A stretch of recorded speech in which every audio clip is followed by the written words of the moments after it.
Okay, so I'm going to present my sexual orientation presentation for this week's assignment today. My title of my presentation is called Advocating for Equality, Supporting Transgender and LGBTQ plus Communities in Social Work by Ariana Maldonado. 1 second. Okay. So the documentary that I chose to watch for this presentation was The Death and Life of Marsha P. Johnson on Netflix. And to sum up this documentary, Marsha P. Johnson, she was a 46-year-old transgender activist. She was found dead by a river in New York City in 1992, and her death was deemed as a suicide. Marsha was the first transgender that started the LGBTQ movement in the 1980s and 90s. And the reason why I put in quotation marks that her death was deemed as a suicide is because she was definitely murdered. If you watch the documentary, um, you'll know that she was definitely killed. And a lot of people believe that her death was a hate crime against transgenders. She was mixed into a lot of things in regards to the mob and the mob being mixed in with, dirty cops. And I think she kind of just got mixed up in the middle of it and she took a hit to that scary death. During that time, transgenders experienced various types of violence against them because of their gender identity, such as being arrested for no justifiable crime. Marsha, she advocated for all transgender minorities to ensure peace and goodwill. That was her motto, was that's all she wanted was peace and goodwill in America for transgenders. She wanted them to be accepted and to not be punished for who they were. Marsha and Sylvia Rivera. So Sylvia Rivera was one of her really close friends, and they both started the LGBTQ movement together. They also started a house called Star House, and this house was created to help keep LGBTQ kids off of the street. So they fed them, housed them, took care of them to make them feel accepted and cared for. Marsha also, so I thought this was a cool fact. I don't think it was in the documentary, but I did Google her a little bit after the documentary and I found this out and I thought it was awesome. Another great fact about her, she created a prison reform on behalf of STAR to ensure LGBTQ rights were being protected in prisons. And that just says a lot about who she was as a person and how much she just wanted to advocate for her community, not only in the outside world, but also prisoners who were LGBTQ as well. So this next slide is a lens into historical marginalization. So many transgender individuals live a life of fear because they do not live their life according to traditional norms. So society tends to make them feel less than. So to explain that, back in the 80s and 90s, that's when the transgender community started to come about.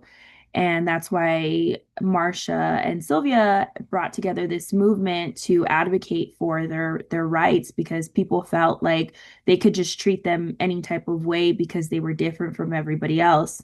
Um, and they received a lot of evil, disgusting treatment, especially from law enforcement. They kind of just treated them like crap. Um, they received a lot of mistreatment like rejection, psychological and physical assault, discrimination, harassment, maybe even possibly sexual assault, and physical abuse because they perceived violations of them not being normal in a sense in society or what society considers normal, I guess. Um, she was also arrested for being in all men bars, and I think this is kind of what was the reason behind her death was because back then pronouns were I don't think they were like a thing back then.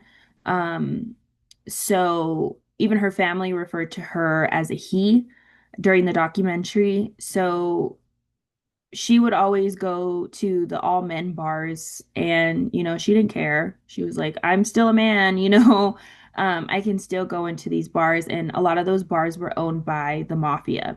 So I don't know if it had something primarily to do with the mafia and them having ties to like dirty cops. I'm not too sure. Her case went cold, so she hasn't received justice. And Sylvia Rivera, she also took a lot of the hit too because she had been arrested multiple times just for advocating for her people. She mentioned that she had her nose broken by cops, and then in her interview that she had in the documentary, she had mentioned that she currently had over 60 stitches in her arm just for standing up for transgender rights. This next slide is my personal reactions in regards to the documentary. So, when I did first start this documentary, I did recognize that I do have a personal bias, and I think it was towards transgenders in a way, just because, I'll talk about it a little bit more later in my personal bias self-reflection slide. But I did realize that I did feel uncomfortable at first, but then throughout the documentary, I did realize I never realized what transgenders go through and like what their actual lived experiences were. And it was very brutal, very sad, and it made me realize a lot about their perspective of the world and how people treat them. And another personal reaction I had was that she was such a very vocal person. She fought for what she believed in, regardless of what happened to her. She didn't care if she got arrested. She didn't care if she got beat up. She literally didn't care as long as like she was fighting for her people's rights. And that was just amazing, because she's like the backbone for the movement. And, it's sad to hear that her case was closed. Her case went cold and she was a victim by a hate crime. And I truly believe it was because of law enforcement. They were dirty cops and the mafia paid them off. She wanted equality and peace for all, but especially for transgender people to feel safe in America. This next slide is about the analysis chart between the Christian worldview and the social work values. So on the left is the Christian worldview perspective and how they view like the LGBTQ community and transgenders overall, according to the Bible. So God created man and woman in the beginning in his image. That's in Genesis chapter 1, verse 1. There should be no other sexual union than between a husband and a wife. Procreation can only be made between a man and a woman, and God's intention is to have babies created in his image, and homosexuality is a sin. So some social work values that I listed are: we are mandated to be inclusive to all persons. We are mandated to serve everybody.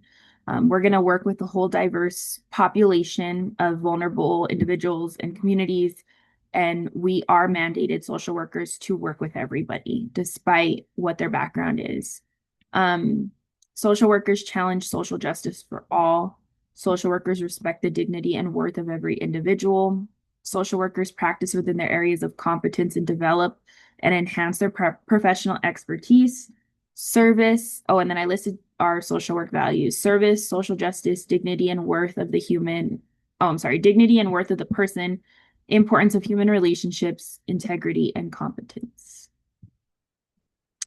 So this next slide goes into alignment of the analysis chart on the previous slide, and then conflict, and then reconcile areas of conflict in social work practice. So how do the Christian worldview and social work values align?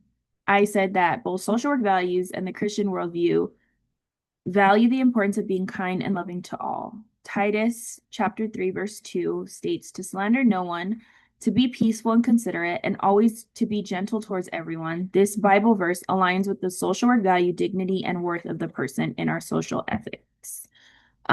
ethics. The Bible highlights the importance of seeking justice and advocating for the oppressed. Isaiah chapter 1, verse 17 states, "Learn to do right, seek justice, defend the oppressed, take up the cause of the fatherless, plead the case of the widow." This Bible verse aligns with the social work values social justice. Social workers advocate on behalf of the vulnerable and the oppressed. So how do these two conflict? So divine authority. Transgenderism contradicts the fact that individuals are not happy with the way God created them to be, which is in his image. This contradicts Christianity's perspective of the world, but as social workers, we are to respect the dignity and worth of all persons, regardless of their gender identity. According to Dessel, there are some Christian groups, congregations, and denominations that do not believe they can morally affirm LGBTQ identity, same-sex sexuality, and same-sex loving relationships or gender variation. So how can we reconcile both of these areas to show up for our clients in practice? So we can practice cultural humility, approach LGBTQ plus individuals with openness, respect, and understanding of their lived experiences rather than from our own belief system. Cultural humility includes ongoing self-reflection and awareness of our own assumptions and biases that contribute to health disparities, and separating personal beliefs from our professional responsibility as social workers with the Christian faith. Oh, I'm sorry. Separating personal beliefs from our professional responsibility as social workers, which can be difficult for us social workers with the Christian faith. However, we can still acknowledge our faith while abiding by our code of ethics. All our clients deserve to receive respectful and affirming care despite gender identity.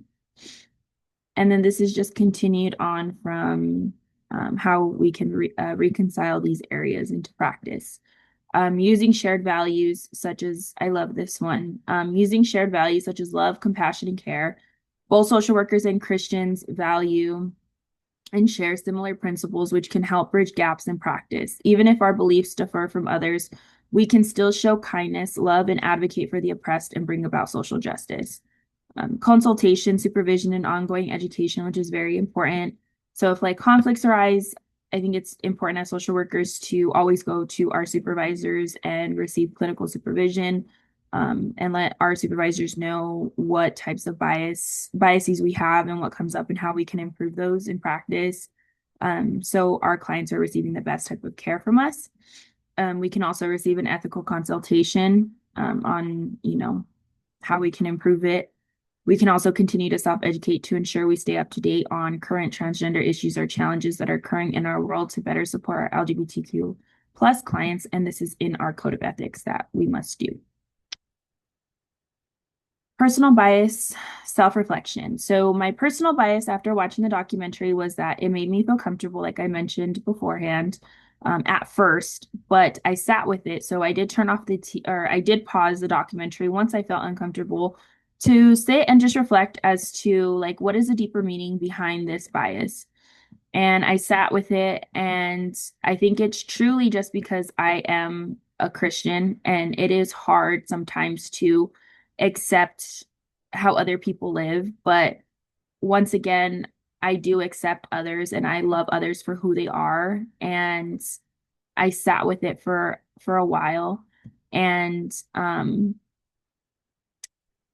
then I started to watch it again, and I just realized what transgenders and the LGBTQ community in a whole, what they experience in this world, and not just back in the 80s and 90s, but what they experience in this world today is pretty much the same. We do have a lot more advocates probably in this world today, but a lot of them don't receive social justice. And I think it's very sad and disgusting what these people have to go through because of who they are and who they choose to be. But we can all still treat them with love and respect and genuinity. And that's what God would want us to do. That is our purpose on this earth, is to spread love and to spread the gospel and to be a reflection of Jesus Christ, who was also oppressed. So I think it's important that I just try my best to check my judgments and assumption of others and to be kind and loving to everyone despite their gender or sexual identity. So I wasn't sure why it was affecting me at first, but like I said, throughout the course, it started to make me feel very emotional about everything that she went through, and to know that her case went cold and she never got justice really hurt me a little bit.